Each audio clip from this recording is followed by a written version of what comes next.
परम दयाल परम प्रेम परम कारुणिक श्री श्री ठाकुर परमाराध्या जगत जननी विश्व कल्याणमय श्री श्री बड़मा परम पूज्यपाद जुगाचार्य श्री श्री बड़दा परम पूज्यपाद श्री श्री आचार्य देव सभी आतुलोचन को कोटि कोटि विनम्र प्रणाम इष्ट परिवार समस्त पाद पद्म कोटि कोटि प्रणाम जनाए उपस्थित सतीर्थ कर्मी मंडली अग्रणी गुरुभ्राता मंडली भक्तिसेवा मातृ मंडली शुद्धि सदन मंडली ए गाँव समस्त बासिंदा कुनि कुनि पिला माने समस्त के मोर हार्दिक जय जनाए ए जे शुभ सत्संग भाग्य थिले सत्संग मिले और जी सत्संग प्रदान करती भाग्यवान अन्य मान सत्संग शुणिबार बसबार एवं किसी जानिबार से समस्त व्यवस्था करछंती श्री ठाकुर को एठी निमंत्रण करी परम पिता पुरुषोत्तम जेतबे थांती सबु देवादेवी एठी थांती 33 कोटी देवादेवी हम जो हिंदू मतरे ता व्यतीत समस्त अंतरिक्षर अनंत विश्वब्रह्मांडर मालिक से ये समस्ते थांती तेणु ये सत्संग संयुक्त माँ एवं भाई आमर रमेश भाई उभय शास्त्रिक पुत्र विवाह उद्देश्य मानसिक सत्संग रखिले तेणु सर्वप्रथम से परिवार तथा गाँव समस्त सुख शांति सुदीर्घ निरामय इष्टिपुत जीवन दयाल प्रार्थना करे एवं से विवाह की शुभ विवाह हो उठू या पूर्व सुंदर भाव आलोचना रखुले जे शिक्षा दीक्षा एवं विवाह ये विवाह मनुष्यर दुईटी प्रधान कामना को ही परिपूर्ण करे से गोटे उद्वर्धन अन्यटी सुप्रजनन अनुपयुक्त विवाह ये दुईटी की क्षुण्ण करे विवाह को खेलना भावना ही जो कि जीवन और जन्म जड़ित एरा नारी नीतिर 72 नंबर बाणी अच्छी यार अर्थ हूँ बहटा आज जमती बोली सेमती यदि करा जाए तार केते जे अपरिणाम दर्शिता बा केते क्षति घटे समाजर तार इयता ना से गोत्र कथा रही बयसर कथा रही शिक्षागत योग्यतार कथा रही वर्णर कथा रही सब भीतर देकर आम जो राशि नक्षत्र विभिन्न प्रकार देखा जाए तार कारण हूँ बहटा कंपाटेबल मैरेज अर्थात उपयुक्त विवाह करने दरकार ये वैवाहिक जीवन में जो माने आसंती परवर्ती पीढ़ी से माने उन्नत मानर हो उठती श्री श्री ठाकुर कहते आम साधारण कथा कह जाए 3 पुरुष कूल बालुंगा कि ठाकुर कहले ना 3 पुरुष देवोपम संतान से आसवे जदि जड़े विवाह ठीक करे आम मैंने ठाकुर को बुझीचे तार भीतर देखिए आज चारिड़े दीक्षापत्र कार्यक्रम चलुच डीपी वर्क यहाँ सब अच्छी व्यापक भाव कर बर्तमान आचार्य देव एवं से ज्येष्ठात्मक पूजन अविंदा ये डीपी वर्क कहीं कर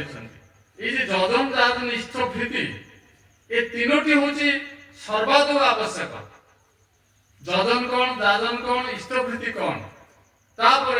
स्वस्तिनी सदाचार कथा रही पंच महानीतिर कथा रही ये जो तीनोटी कथा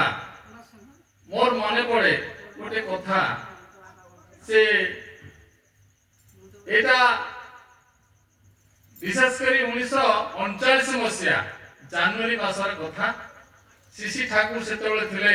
हिमायतपुर आश्रम बर्तमान जोड़ा चलती आश्रम से देवघर झारखंड अच्छे आगुरी बिहार था विभक्त होगा झारखंड जो सृष्टि होगा झारखंड अच्छे पूर्व था हिमायतपुर आश्रम से आश्रम जो अतिथिशाला से रमाशंकर बोली जड़े सिंह रमाशंकर सिंह सी आसी से गोटे साधु बेश सन्यासी बेश से बसी बारंडारे ये कथा ठाकुर शोई पारना जो थे पार्षद विशेषकर पार्षद नुह सेवक सेवा करुवा होती लोकनाथ सरकार से जो लोकनाथ सरकार कहले जे वर्तमान से कौन शब्द शुभुची ये जाए देखला बेलू से ଜଣେ ସନ୍ନ୍ୟାସୀ ବେଶରେ ବସି ସେ ବିଡ଼ି ଟାଣୁଛନ୍ତି। ତାପରେ ଆସି ସେଇ କଥା ଠାକୁରଙ୍କୁ ଜଣେଇଲେ। ଠାକୁର କହିଲେ ତାଙ୍କୁ ଟିକେ ଡାକ। ସେ ଚାହୁଁଥିଲେ ଠାକୁରଙ୍କ ପାଖକୁ ଆସିବାକୁ। ତେଣୁ ଯେତେବେଳେ ସେ ଠାକୁର ଅପେକ୍ଷା କରିଛନ୍ତି ସେଇଥିପାଇଁ ଯେତେବେଳେ ଆସିଲେ ସେ ଜାଣିଲେ ଯେ ସିଏ ପ୍ରକୃତରେ ସେଇ ସାଧୁ ସନ୍ନ୍ୟାସୀ ନୁହନ୍ତି। ସେ ଆଗରୁ କୁଷ୍ଟିଆ ଆଶ୍ରମରେ ସେ ପ୍ରମୋଦଙ୍କ ଠାରୁ ପ୍ରମୋଦ ଜଣେ ଥିଲେ ଋତିକ, ତାଙ୍କ ଠାରୁ ସେ ଦୀକ୍ଷା ନେଇଥିଲେ। ସେଠି 2 ମାସ ଲୁଚିକିରି ଥିଲେ। କାରଣ ସେତେବେଳେ ବ୍ରିଟିଶ ଗଭର୍ଣ୍ଣମେଣ୍ଟ ତାଙ୍କ ନାଁରେ ଡିକ୍ଲାର କରିଥିଲା 20,000 ଟଙ୍କା ତାଙ୍କ ଜୀବିତ ବା ମୃତ ଅବସ୍ଥା ଯଦି କିଏ ପାଏ 20,000 ଟଙ୍କା ପୁରସ୍କାର ଦିଆଯିବ। କାରଣ ସେ ସେତେବେଳେ ରେଳଗାଡ଼ିକୁ ଡିନାମାଇଟରେ ଫଟେଇ ସେ ଇଂରେଜ ଅଫିସର ତ ଯାହା ଗଲେ, ସାଧାରଣ ଲୋକ ମଧ୍ୟ ସେଥିରେ ମରିଥିଲେ। ଏଇ କଥାକୁ ଜଣେଇବା ପାଇଁ ସେ ଏଠି ଲୁଚିକି ଆସିଥିଲେ। ତାକୁ କହିଲେ ହଉ ଠିକ ଅଛି, ମୁଁ ଦୀକ୍ଷା ନେଇଛି, ମୁଁ ଆସିଛି, ମୁଁ ଅନୁତପ୍ତ, ଏସବୁ କଥା କରିକିରି ମୁଁ ଅତ୍ୟନ୍ତ ଦୁଃଖିତ। ସେତେବେଳେ ଠାକୁର କହୁଛନ୍ତି ତୁ ଗୋଟେ କାମ କରେ, 3ଟି ଜିନିଷକୁ ଠିକ ଦୀକ୍ଷା ନେଇଛୁ, 3ଟି ଜିନିଷକୁ ଠିକ ଭାବରେ ମାନେ ଯଜନ ଯାଜନ ଇଷ୍ଟଭୃତି, ତାହେଲେ ତୁ ସେଥିରୁ ସୁରକ୍ଷିତ ରହିବୁ। ତାପରେ ସେ ବାଧ୍ୟ ହେଇ କହିଛନ୍ତି ଏଇ କଥାଟାକୁ ତୁ ନିଜେ ଯେ ଆତ୍ମସମର୍ପଣ କର। ଦେଖ ସତ୍ ଉପରେ ଠାକୁରଙ୍କର ଯୋଉ ସତ୍ କଥାଟା, ସତରେ ତଦ୍ଗତି ସମ୍ପନ୍ନ ଯେଉଁମାନେ ସେମାନେ ସତ୍ସଙ୍ଗୀ, ସେମାନଙ୍କର ମିଳନ କ୍ଷେତ୍ର ହଉଛି ସତ୍ସଙ୍ଗ। ସତ୍ସଙ୍ଗ କହିଲେ ଯୋଉମାନେ ସତରେ ସଂଲଗ୍ନ ସେଇମାନଙ୍କର ମିଳନ କ୍ଷେତ୍ର ହଉଛି ସତ୍ସଙ୍ଗ। ତେଣୁ ବାସ୍ତବିକ ଭାବରେ ସେ କହିଲେ ତୁ ଯାଇକି ଆତ୍ମସମର୍ପଣ କରେ, ବହୁ ଘାତ ପ୍ରତିଘାତ ପଡିବ, ମୋ କଥା ମାନେ। ସେଇ କଥା ମାନିଗଲା, ଆଜ୍ଞା ମାନିବି। ସେ ଯାଇକି ସେଠି ଯୋଉ ପାବନାର ପୋଲିସ ଷ୍ଟେସନରେ ଆତ୍ମସମର୍ପଣ କଲା। ଆତ୍ମସମର୍ପଣ କଲା ପରେ ତାଙ୍କୁ ବିହାର ଷ୍ଟେଟର ସେତେବେଳେ ଜେଲରେ ରଖାଗଲା। ୟାର ଲୋକନାଥ ସରକାରଙ୍କୁ ଠାକୁର କହିଲେ ଯେ ତା କଥା ବୁଝ, ଭଲ ଓକିଲ ବୁଝିକିରି। ଓକିଲ ବୁଝି ଯେତେବେଳେ ଦେଖାଗଲା ସେ ଲୋକ ପରିବର୍ତ୍ତିତ ହଉଛି ଏବଂ ତାଙ୍କୁ ପାରଲରେ ଦିଆଗଲା। ସେ ପୁଣି ଆଶ୍ରମକୁ ଆସିଲେ। ଆସିଲା ପରେ ତାଙ୍କୁ ବାରମ୍ବାର ନେଇକିରି 7 ଦିନରେ ଥରେ ସେଠି ହାଜିର କରାଗଲା। ତାପରେ ଦେଖାଗଲା ସେ ଲୋକ ବଦଳି ଯାଇଛି। ତା ପୂର୍ବରୁ ଠାକୁର କହିଥିଲେ ମୁଁ ତ କିଛି ପାଇବିନି, ନା ଫୁଲଟିଏ ହେଲେ ବି ଦବୁ, ବଣର ଫୁଲଟିଏ ଆଣିକିରି ଇଷ୍ଟ ପୂଜା କରି ଦବୁ, ତାହା ହିଁ ସେ କରିଥିଲେ। ତାପରେ ସେ ମୁକ୍ତ ହେଲେ ଏବଂ ଲେବର ଯୋଉ ଆକ୍ଟ ଅନୁସାରେ ସେ ବ୍ୟବସ୍ଥା କରିବାରୁ ସେ ପରେ ସ୍ପେନ୍ ଅନ୍ୟାନ୍ୟ ଦେଶ ସହିତ ଲେବର କଣ୍ଟ୍ରାକ୍ଟ ସହିତ ସେ କରିକି ଜଣେ ଲେବର ଡାଇରେକ୍ଟର ଭଳି ସେ ସେଇ ଭୂମିକାରେ ଅବତୀର୍ଣ୍ଣ ହେଲେ। ପରମପିତା ଈଶ୍ୱର ପୁରୁଷୋତ୍ତମ ଯାହା ବିଧାନ କରିଛନ୍ତି, 2 ଓଳି ପ୍ରାର୍ଥନା କରିବା, ନାମ ଧ୍ୟାନ କରିବା, ପିତାମାତାଙ୍କୁ ଶ୍ରଦ୍ଧାଯୁକ୍ତ ଭାବରେ ଭକ୍ତିପୂତ ପ୍ରଣାମ ଜଣାଇବା, ପରସ୍ପରକୁ ଭଲ ପାଇବା, ସ୍ନେହ ପ୍ରୀତି ଭିତରେ ଦେଇକି ପରସ୍ପରକୁ ବାନ୍ଧିବା, ସମାଜର ଯୋଉ ନୀତି ନିୟମ ଅଛି ତାକୁ ପାଳନ କରିବା, ଏଇ ପାଳନ ଭିତରେ ଦେଇକିରି ସବୁ ଠିକ ହୁଏ। ଦୀକ୍ଷାଟା ମଣିଷକୁ ଦକ୍ଷ କରେ। এই যে সদ্দীক্ষা তুই এখন নে, ঠাকুর বলছেন সদ্দীক্ষা তুই এখন নে, ইষ্টেতর সাম্প্রীতি মরণ তারণ নাম জপে কাটই অকাল জন্মিতি। এই যে লক্ষ লক্ষ এইভাবে অনেক দৃষ্টান্ত রয়েছে, অনেক দৃষ্টান্ত রয়েছে। মানে ମୁଁ ଗୋଟିଏ ଦୃଷ୍ଟାନ୍ତ ଏଠି ଖାଲି କହିଲି କାହିଁକି ନା ସେ ଯଜନ ଯାହାକୁ ଇଷ୍ଟବୃତ୍ତି ଉପରେ ଠାକୁର ବାଧ୍ୟ କରିଥିଲେ ଏବଂ ଯଜନ ଅର୍ଥ ମୁଁ ଠାକୁରଙ୍କୁ କେତେ ଭଲ ପାଏ, ନାମ ଧ୍ୟାନ କରେ, ପୂଜନ କରେ, ମନନ କରେ, ପ୍ରାର୍ଥନା କରେ, ଶୟନ ଶୋକନ କିମ୍ବା ଜାଗରଣ ଚଲା ବୁଲା ଘୋରା ଫେରା ଶୌଚ ଅଶୌଚ ପ୍ରତି ମୁହୂର୍ତ୍ତରେ ନାମ କରେ ଏବଂ ଯୋଉ କଥା ବସନ୍ତ ଭାଇ କହୁଥିଲେ ନାମ ମଣିଷକୁ ତୀକ୍ଷ୍ଣ କରେ, ଧ୍ୟାନ ମଣିଷକୁ ସ୍ଥିର ଏବଂ ଗ୍ରହଣକ୍ଷମ କରେ। ନାମ ଧ୍ୟାନ ନିତାନ୍ତ ଜରୁରୀ ପ୍ରତି କ୍ଷେତ୍ରରେ। ଆଜି ଯୋଉ ଭଜନ କରୋଷ କୀର୍ତ୍ତନ କରାଯାଉଥିଲା ସେ ନାମ, ସେ ହଉଛନ୍ତି ନାମମୟ, ନାମ ନାମୀ ଅଭିନ୍ନ। ସେ ନାମୀ ଏଇ ନାମ ଯିଏ କରେ ସେ ସେଠି ଧରା ଦିଅନ୍ତି। ତେଣୁ ବାସ୍ତବିକ ଭାବରେ ଆମେ ପରମପିତାଙ୍କୁ ପାଇଛେ ଜୀବନରେ ଏବଂ ଭଲ ଭାବରେ ବୁଝିଛେ ଆଉ ଭଲ ସନ୍ତାନ ଆଣିବା ପାଇଁ ସେଇଥିପାଇଁ ଠାକୁର କହିଲେ ଭଲ ସନ୍ତାନ ଜନ୍ମ ଦିଆଯାଏ, ତିଆରି କରାଯାଇ ପାରିବ ନାହିଁ। ସେଇଥିପାଇଁ ଗୋଟେ କଥା କୁହାଯାଉଛି ସ୍ୱାମୀ ସ୍ତ୍ରୀ ଏ ଝଗଡ଼ା କରେ, ପିଲାପିଲି ଏ ଦେଖେ, ସର୍ବନାଶର ସଦର ଦ୍ୱାରେ ପିଲାପିଲି କି ରଖେ। ଯଦି ସବୁବେଳେ ସ୍ୱାମୀ ସ୍ତ୍ରୀ ଝଗଡ଼ା କରେ ବା ତାଙ୍କ ଭିତରେ ପଟିଲା ନାହିଁ, ସେଇଥିପାଇଁ ଥରେ ନିଜେ ଠାକୁର ଆଶ୍ରମର ଯେ ଦତି ଆଶ୍ରମର ଥିଲେ ଦତି ରୀତିକି କିଏ ଆମର ଯେ ଥିଲେ ତାଙ୍କୁ ପଠେଇଥିଲେ ନେତାଜୀ ସୁଭାଷ ଚନ୍ଦ୍ର ବୋଷଙ୍କ ଭଳି ଜଣେ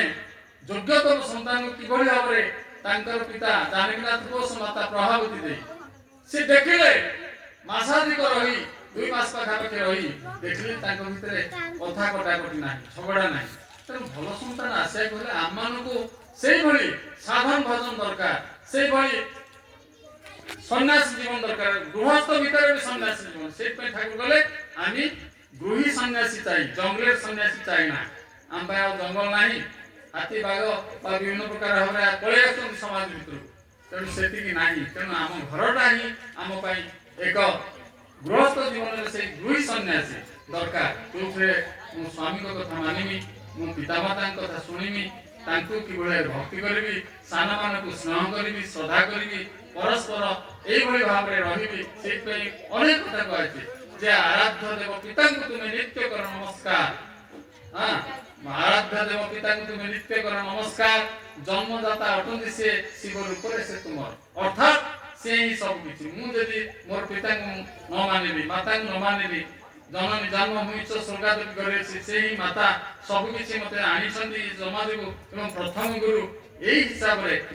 ঠিক বুঝিবি তেଣୁ ବାସ୍ତବିକ ଭାବରେ ଆଜି ଯୋଉ ନୂତନ ଭାବରେ ବ୍ୟକ୍ତି ପରେ ଦାମ୍ପତ୍ୟ ଜୀବନ ଆସେ ତାକୁ କହିଲେ ପଞ୍ଚ ମହାଜୀବନ ବ୍ୟକ୍ତି ହେଲା ଜନ୍ମ ହଉ ସେ ହେଲା ବ୍ୟକ୍ତି ଜୀବନ ଝିଅଟି ହଉ ବା ପୁଅଟି ହଉ ତାର ବୈବାହିକ ଜୀବନ ହଉଛି ଦାମ୍ପତ୍ୟ ଜୀବନ ଏବଂ ଦାମ୍ପତ୍ୟ ଜୀବନ ପରେ ଆସେ ତାର ପାରିବାରିକ ଜୀବନ ଛୁଆ ପିଲା ହେଲେ ସେଟା ପରିବାର ହେଲା ତାପରେ ସାମାଜିକ ଜୀବନ ମୋ ପରିବାର ତା ପରିବାର ସେ ପରିବାର ଯଦି ସବୁ ଠିକ ହେଇଯାଏ ସମାଜ ଠିକ ହେଇଯିବ ଆଉ ସମାଜ ଠିକ ହେଲେ ଆପେ ଆପେ ରାଷ୍ଟ୍ର ଠିକ ହେବ ତେଣୁ ତାର ଇନଫ୍ରାଷ୍ଟ୍ରକ୍ଚର ତ ବେସ୍ ପଏଣ୍ଟ ମୂଳଟା ହେଉଛି ବ୍ୟକ୍ତି ବ୍ୟକ୍ତି ଯଦି ଠିକ ହୁଏ ସବୁ ଠିକ ହେଇଯିବ ଏଇ ବ୍ୟକ୍ତି ଠିକ ପାଇଁ ଜୀବନରେ ଆଦର୍ଶ ଦରକାର ଗୁରୁ ଦରକାର ସଦ୍ଗୁରୁ ଦରକାର ପୁରୁଷୋତ୍ତମ ଆସନ୍ତି ଯେବେ ସବୁ ଗୁରୁଙ୍କର ସାର୍ଥକତା ତାଙ୍କୁ ଧରିଲେ ହୁଏ ନା କେବେ ଗୁରୁ ତ୍ୟାଗର ପୁଣ୍ୟ କଥା ଜୀବନରେ ପୁରୁଷୋତ୍ତମ ଯେତେବେଳେ ଆସିଯାଆନ୍ତି ଗୁରୁ ରୂପରେ ଆଉ ଗୁରୁ ତ୍ୟାଗର ପ୍ରଶ୍ନ ଉଠୁନାହିଁ ମୋ ପିତାମାତା ପ୍ରଥମ ଗୁରୁ ମୁଁ ତାଙ୍କୁ ଭଲ ପାଇଲି ଯେତେ ଗୁରୁ ସବୁ ଯୋଉଠି ଯିଏ ଧରିଛି ଶିକ୍ଷା ଗୁରୁ କିଏ ଯାହା ଶିଖେଇଲା ଗଛ ଚଢା ହଉ ରୋଷେଇ ହଉ କି କାଠ କାମ ହଉ କି ଜିଲା ବିଛଣା ହଉ ଯାହା ହଉ ଯିଏ ଶିଖେଇଛି ସିଏ ଗୋଟେ ଶିକ୍ଷା ଗୁରୁ ତେଣୁ ସବୁ ଗୁରୁ ସାର୍ଥକ ହେଇ ଉଠନ୍ତି ତେଣୁ ବାସ୍ତବିକ ଭାବରେ ଜୀବନରେ ଆମେ ଗୁରୁଙ୍କୁ ପାଇଛେ ୟାଠାରୁ ବଡ଼ ସୌଭାଗ୍ୟ କିଛି ନାହିଁ ଏବଂ ବହୁ ଦୁର୍ଲଭ ଜନ୍ମ ହେଉଛି ମଣିଷ ଜନ୍ମ ଏଇ ମଣିଷ ଜନ୍ମ ଆମେ କହିବା ଯେ ଆତ୍ମାଟା କଣ ଆଉ ସମୟ କମ ଆତ୍ମାଟା କଣ ବାସ୍ତବିକ ଭାବରେ এই আত্মা চালিয়ে কোন মଣିଷ জন্ম লাভ করিব যদি পরম পিতাଙ୍କର সেই নীতি নিয়মକୁ ঠিক ভাবে চালে গ্রহণ করে ঠাকুর বলে এই যে বিধান পরম পিতার কথা মোর মুখে আসছে তাকে যদি মু ন মানে মু তার সুফল পাইবি নাই তেণু গীত ফুল ফিল শ্রেষ্ঠা পূর্ণমান বৈশিষ্ট্য বাড়ি যুগে যুগে আসନ୍ତି এ যুগর শেষ প্রান্তরে নিজে আসিছନ୍ତି সেই যে রামকৃষ্ণ চৈতন্য বুদ্ধ রসুল মোহাম্মদ রামকৃষ্ণ পরমহংস সে সবু সে নিজে পূর্ববর্তী এবং এই অবস্থায় সে নিজে অবতারি আসিছନ୍ତି কলিযুগর শেষ প্রান্তরে বর্তমান বি সত্য যুগর অয়ারম্ভ হয়ে যাইছি ঠাকুর সেতবে কইଥିଲେ এই কথা যদি ঘরে ঘরে তিন ফুকা শঙ্খ দেই প্রার্থনা করি নাম ধ্যান করি পরস্পর ভাবে ঠিক নীতি নিয়ম ভিতরে সৎ ভাবে নিজকে পরিচালিত করে সত্য যুগর আবির্ভাব হুয়ে বাস্তবিক ভাবে আমমানে বহু সৌভাগ্যশালী আমমানে বহু আমার যে নরজন্ম লাভ করছে সেটিকি আমার ত্রুটি আমার পিতামাতা তাঙ্করি ঔরসূর্য ଦେଇଛନ୍ତି সে মানে ধন্য আমি ধন্য হয়ে উঠিবা যেহেতু পরম পিতাଙ୍କୁ জীবନରେ ধরিছে ଆଉ ସହଜ ଭାବରେ ଏଠାରେ ଗୁରୁ ଗ୍ରହଣ କରିବା ପଡ଼ିଯାଉଛି ତେଣୁ ଏଠି କୌଣସି ବହୁ ଜଣକୁ ପଚାରିଲି ମୋତେ କେତେ ଟଙ୍କା ଦୀକ୍ଷା ନେବାକୁ ଗଲେ 10-15 ବର୍ଷ ନା ନା 10-15 ଟଙ୍କା କିଛି ନୂଆ ଲୁଗା ପିନ୍ଧା ଦରକାର ନାହିଁ ଗାଧେଇବା ଦରକାର ନାହିଁ ଯାହା ପାଣି ଦେଲେ ଚଳିବ ତମେ ଯାହା ଖାଇଥା ଆମେ ସେ ନାମଟା ନିଅ ଏଇ ମୁହୂର୍ତ୍ତରେ ତୁମ ଶରୀରକୁ ଶୁଦ୍ଧ କର ତାକୁ ଚାହିଁଛନ୍ତି ଆମେ ଚାହିଁ ଶୁଦ୍ଧାତ୍ମା ତେଣୁ ବାସ୍ତବିକ ଭାବରେ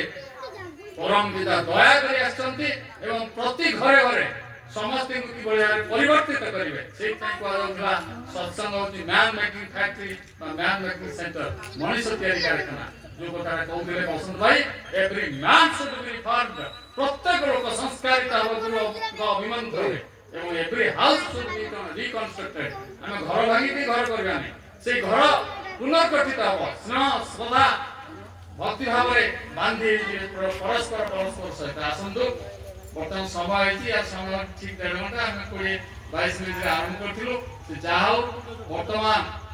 ପୁନରାୟ ସେଇ ପରିବାର ତଥା ସମସ୍ତଙ୍କର ସୁନ୍ଦର ଜୀବନ ପାଇଁ ଦୟାନିଧିରେ ପ୍ରାର୍ଥନା କରେ। ଜୟ ଗୁରୁ। ୟା ପରେ ଜୟ ରାଧେ ରାଧେ। ତାପରେ ଆମର ଧ୍ୱନି ଦେବେ କୈଳାସ ଭାଇ।